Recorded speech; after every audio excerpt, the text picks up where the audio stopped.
The museum was founded in 1910 when UCD was in Oxford Terrace. The major force behind the creation of the museum was the Reverend Henry Brown. He was a professor of Greek. He believed in the teaching of classical history, ancient history, through the material culture, and that made him passionate about the creation of a museum. He put the collection together by writing to archaeologists, museum curators, big museums such as the British Museum, the Ashmolean Museum as well, and to ask for duplicates of antiquities they had, of classical antiquities they had.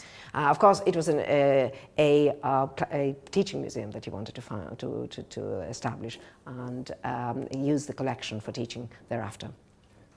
Well, Henry Brown really wanted examples of all the artifacts from the ancient world, ranging from the tiniest thing, like a figurine, like a small bead, up to big vases and weapons, and you know. So we have a great range of artifacts, which is very useful to us because we have a lot of themes represented here and a lot of periods represented as well. The students have the chance to examine artifacts. At level 1, they actually have tutorials in here, and they look through the glass windows and they examine artifacts in that way.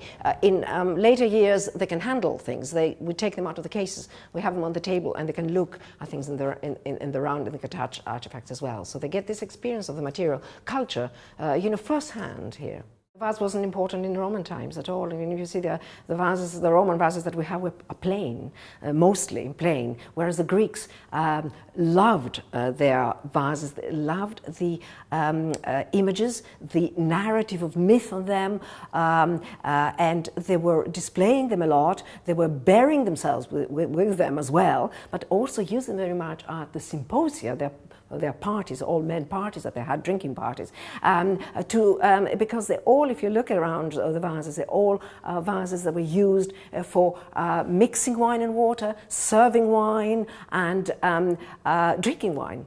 You know, so all these have scenes which, at the symposium, could actually inspire people to recite poetry and to discuss the myths.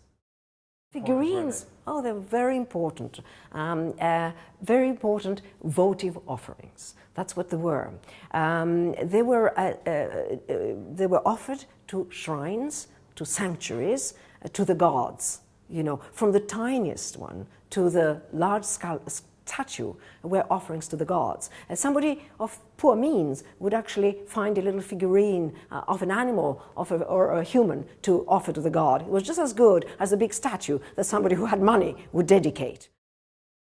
What we have is here, from the earliest, the Greek coins, that's the Greek coins that we have. We have the early ones, you know. Not only does it teach us how numismatics, how coins started to be used, but also about the cities of the ancient world, because every ancient city, Greek city, minted their own coins. And we have, for example, for Athens, which was the biggest city, obviously, we have a whole range of dates, you know, from the earliest to the latest coins. And the head of Athena, their goddess, you know, developing from an early Athena to to the late type of Athena. Then we have also coins from different other cities. So the students can see, you know, represented the different cities of the ancient world.